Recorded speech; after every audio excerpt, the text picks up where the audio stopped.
Hey guys, I'm RedHerring, and this is my first StarCraft 2 cast of the new year. So yes, it's 2012, and I am pretty psyched about that. So hope you guys had a great New Year's Eve, didn't party too hard, and we're gonna get right back to StarCraft 2. It's always kind of a drag, like going back to work or school or whatever, like after the holidays, but gotta get through it, gotta get done, and then when you get home, you can play some StarCraft. So. Yeah, this is a pretty recently played game. Very interesting strategies used by both of us here. So hopefully you guys will enjoy it. And yes, I am playing a Terran player, Dalton, the red Terran, on the top left of Metalopolis, and myself, close by air, the blue Protoss, RedHerring. So I know I've mentioned in some of my previous videos that there's not many Terran that ladder 1v1 at my level anymore, and I mentioned that maybe it's because there's kind of been a trend away. I know Terran have been having a little bit of trouble lately, and it's not major in my opinion, but I mean I will admit they've been having a little difficulty in tournaments and other stuff like that. So you really don't see as many Terran players. Well, I don't encounter that many on ladder in 1v1 as much, but I do not feel they are super underpowered or anything. I think maybe they've been nerfed a little bit too much, or other races have been buffed maybe a little bit. I don't think it's that bad. Looks like he's trying to go for the probe, and I get this round, could micro this guy back, but I actually kill him before that probe dies. I was a little bit close though. And I was harassing with this probe, and I think it actually died. I think at the same time he surrounded mine, I surrounded his. So we are both down a worker, I believe. Yeah, so looks like we're about even in the APM tab, about even in the, well, we are even in the gets lost tab. So looks like I'm sending another scout because I did not scout the barracks timing, and I need to know if did he get gas before racks? Is he walling in with depots and putting the racks back here? Is he walling in with racks? Like he's walling in the racks at the top of his ramp, and he's actually going for a fast command center. So he actually went command center first, and yeah, he is a random player, so I wasn't expecting like a ballsy strategy like this. Like this is you have to know what you're doing to pull a strategy off like this one. And he's walling in now. Look at these SCDs with low health. Very nice job by myself keeping the micro. But it looks like he is, the probe that is trapped in there, so I don't think he's going to have anywhere to go. And looks like I'm going to be getting my second gas. Now, if you notice something immediately, I actually didn't 17 Nexus this game, and you know that is actually unusual for me. I was playing against random though, so 17 Nexus I guess would not really be ideal if I was going against Protoss. I'd straight up die. Against Zerg it might work, but you know, better safe than sorry. So. Oh, double OC. I really like this build. This is going to get him a nice, juicy economy super early. Keep in mind, he is basically even in Harvester tab, but he does have mules, or he will have mules shortly, so he's actually pretty much ahead there, which is nice. Very nice. Army tab looks like he just has a Marine, so not too exciting there. Now, production tab, I'm actually going for a robotics facility, so I didn't decide to 1-gate expand. That is very important because I made the decision, and he actually gets up here and scouts everything. So I mean that sucks, but I decided. I scouted his fast command center, and I have the option to either expand with him, maybe take the gold if I'm feeling feeling confident, like I can hold it and stuff, or I could try to break it or break him and do a lot of damage. And here I'm choosing to go Robo because I'm going to get a Warp Prism after this Observer here, and I'm going to go do Immortal drops, do Warp Prism harass, and really try to deny and kill Harvesters and deny Stim and Combat Shield until I can get my expansion up and then do a strong mid-game push and try to take him out. So that's kind of my plan. And he scouted the robotics facility, so he's actually getting a bunker here. And this is a weird placement. Like, I'm not sure if I agree with this. I'm not sure why he's getting it here. What is this defending? I mean, it kind of gets sight of this area, but it's not like I'm going to be like attacking him from here. Maybe he thought I was going to try to do the Warp Prism trick where you kind of load up and then drop like the little transport. I did a video on that a while ago, but maybe that's defending against that. In any case, this whole side of his base is not defended. I would have liked to see a bunker here. Maybe a bunker here is okay. I mean, he does have the money to spare, so and it looks like he found this pylon here. I was trying to do a two-pronged attack. That was kind of my my ideal situation here, but he does get the pylon, and I do warp in a stalker there to try and save the pylon there. It looks like he's not going to commit to taking it. And Stim is researching. He has 4 barracks now. I do have 3 gateway and a robotics facility, and supplies pretty even here, but he is ahead in economy since we're even in harvesters. He does have double mules going on. Very nice. And I have scouted his base with the observer, so I know, there's no banshees, no tricky stuff. I mean, it's very rare that you get banshees after after in base command center. So I am transporting these 3 zealots and a stalker, and I am cranking out immortals while this is happening. So here we go. Looks like I am just gonna be slicing away some workers. I think I might have got 2. Yeah, I did get 2 there. And then stimless, combat shieldless, concussive shellless barracks units from Terran are really not ideal to dealing with the gateway units in general. It looks like I will snag the smarter there. I mean, he's trying to micro as best he can. I would have liked to see him pull STVs maybe. He is able to hold that off pretty nicely. We're even in harvesters now, so we were actually ahead, and I was able to kill, I killed 3 or 2 additional ones. And here we go. This is the real danger here. Now things start getting serious because I have 2 immortals in a War Prism. So hopefully I can do some damage here. But look, he's already pulling ahead in supply. I mean, 2 orbital command is so good for Terran. But here we go, focusing on the Marauders because, immortals are good against Marauders. They 3-shot them. And warping in zealots to deal and tank damage. Very nice. And I'm trying to queue my immortals on the Marauders here. If you look, there's my shift queuing on the immortals. So I take out all of his Marauders. And all the SCVs are getting surrounded, but beautiful pickup here. You don't want your immortals to die. Those things are expensive. They are down in the health. I could have picked them up a bit earlier, but do need to get them recharging on the shields, and there they go right now. Oh my gosh, the phone is ringing.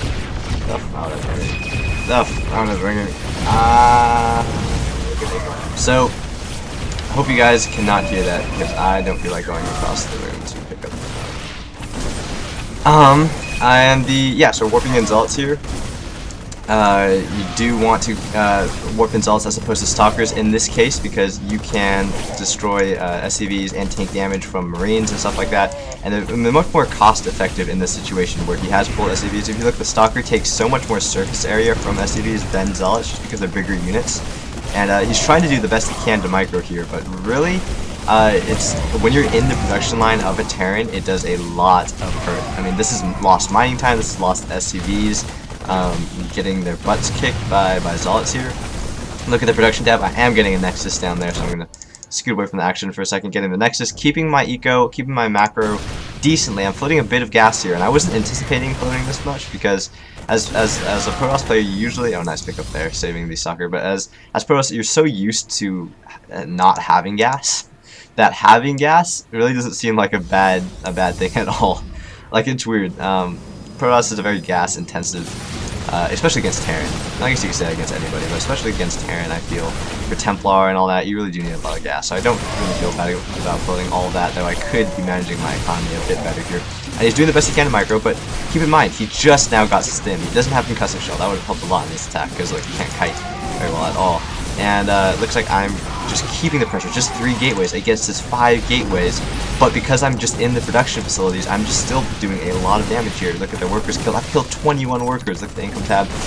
He is not doing so hot there, but he does have mules. He does have his expansion up, and I think I actually ran a zealot down here from this pylon here, which I didn't pick up. But I don't think it did that much damage, so not a game changer there. So he's just busy. He's trying to rebuild his workers as best as possible. My observer is here. I see his army placement. I know, generally where his army position is. He actually scanned my base here, so he knows about my expansion. Yeah, he does know about my expansion. I pretty much know about everything he's doing. So there's a very high pressure build here, and 34 to 14 harvesters. Terran do not have chrono boosts, so the harvester count is not going to shoot up as quickly as mine. And then because I had so much gas, I am getting a Templar archives. I do need to, start pumping out those high gas intensive units like High Templar. I need to get some Archons, you know, all that good stuff. So here we go. I see this researching. I don't know what it's researching, but you know, you see it kind of bubbling around in game. So I knew, okay, well, it could be stim because I hadn't seen him stim up till then. So I'm like, okay, I want to cancel stim. It's just concussive shell, which is like the least important of all of those. Is actually starting it on this tech lab, but you know, a nice pickup. I didn't lose anything, I believe. So, and here comes the push. Now, this is actually quite dangerous because if you look, we are even in supply, but keep in mind, I have like 20 more supply than him in harvesters, which means his army supply is pretty massive. And if you look at what I have, 3 sentries, 2 zealots, trying to get an Archon and a random High Templar, which does not have energy, doesn't even research for Storm, things get a little bit dicey here, and this is a brilliant push by him. This is great timing, and I realized, oh my gosh, I cannot engage just yet. I need to wait for this other Archon to finish, and he's going for the probes here, and then I realized, okay, I just need to go for it. So, oh, terrible positioning. Double Guardian Shield is pointless. Terrible positioning on the ramp, and that was just awful, but he didn't stim. I don't know why he didn't stim. There he goes. You know, there's the nice stim. Great force field here. Trapping the units trying to go up into my base. A little interesting there, but I am able to hold off this attack. He did kill a bit of 5 workers, actually. It's not too bad, but he does take a good chunk of workers there. But I don't know if that was worth it. You know, he's just getting add-ons now. He's floating a little bit of money here, but he is caught up a little bit in the harvester. Well, not really. I can't really say that, but yeah, he is doing decently. He's getting his add-ons for his barracks. That's why he's floating a little bit of money, because he can't produce stuff with the add-ons going up there. And during that attack, I remember sending in the warp prism to try and do some damage here, but he actually caught that pretty nicely. So I don't think I actually did that much damage there.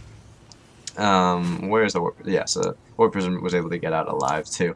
So units lost. You know, he is definitely behind. I've been able to stay pretty much pressuring him pretty nicely this whole game, and I'm continuing to add gateways. So I'm up to like 7 gateways, and he's going for his 3rd. And this is it's a good move. I like this move here. He had the money to spend anyway. Looks like I ran in with the warp prism again, tried to do some damage, and he was able to ward it off again. But I was able to scout. I think I will scout this. Or this probe is going to scout the 3rd. So I know, okay, he is not going to be pressuring me for a little while. At least not major pressure, not game-ending pressure. He might do drops, but I know this because he is getting his 3rd. He's not going to have the money to invest in the army because he is focusing on eco a little bit here, and I throw up the pylon there.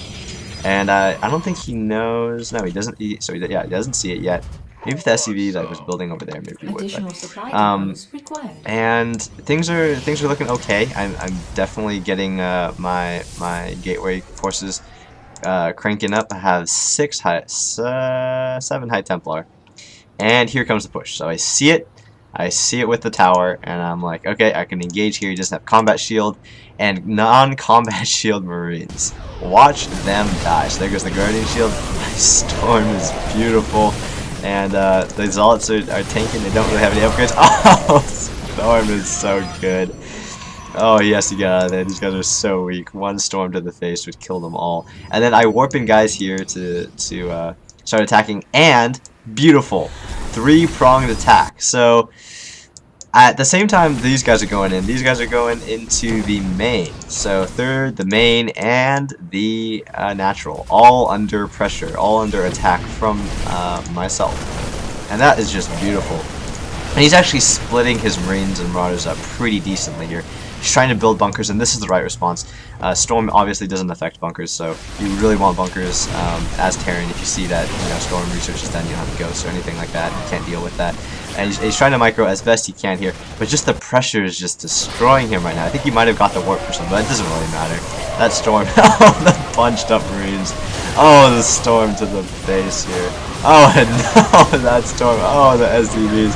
Everything melting under this wonderful Storm placement, and warping some guys here, and he does leave the game without the GG. Not that I really blame him. I think I did have control most of this game here.